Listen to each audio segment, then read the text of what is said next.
नाज़रीन, बुछेरे भरिसां ॻोठ चाकर शहाणीअ खे बरसात ऐं सिम नाले जे घारनि मुकमल तबाह करे छॾियो आहे। ॻोठ जा रहवासी ॻोठ मां निकिरी वाह जे कप ते बेयारो मददगार वेठल आहिनि। इंतज़ामिया संदन का बि साड़ न लधी आहे। उन हवाले सां रिपोर्ट करे रहियो आहे अला वधायो अबड़ो।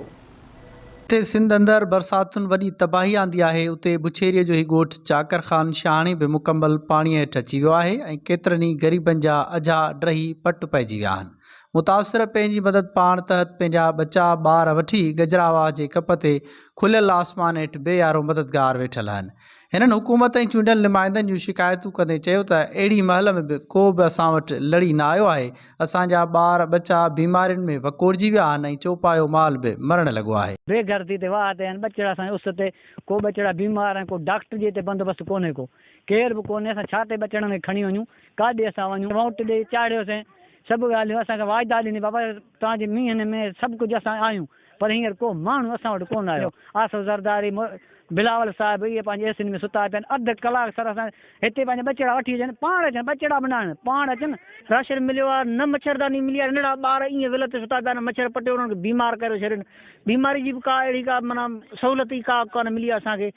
15-20 ॾींहं महीनो ज़रिए थी वियो आहे असां हीअं आसमान जे हेठां खां सुता पिया हूं पिया। का ॻाल्हि ई कोन्हे का। ॾिसो पिया तव्हां पाण हालत थोरो ॾिसो त सही असां कहिड़ी हालत लॻी पिया।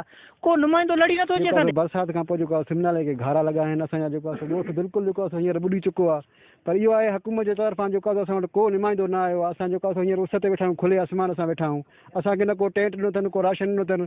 जेको आहे राति जो असांखे एॾा जेको आहे मच्छर खाइनि था, मच्छर बिल्कुलु एतिरो वधी वियो आहे तव्हांखे छा ॿुधायां। को मच्छरदानी न आहे, का शइ न आहे। छा अगरि का माल मरी वियो, बाक़ी अताला खान बिरो ओड़ी महिल त असां डिंग खे लेटाईंदासीं। तव्हां बिल्कुलु असांखे चाढ़ियो, उनखे चाढ़ियो त उहो सुतो पियो आहे सरदाराबाद, ऐं होॾे वेठो आहे अकबर जमालिया, होॾे वेठो आहे।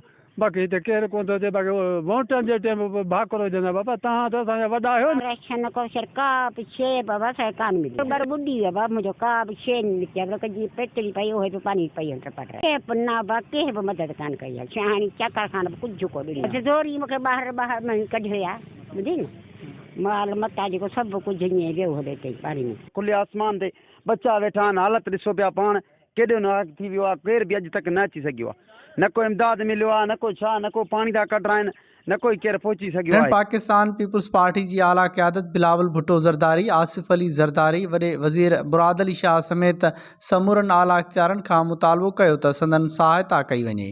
कैमरामैन नासिर ख़ानज़ादे सां गॾु अला वधायो अबड़ो, आवाज़ TV न्यूज़ बुछेरी।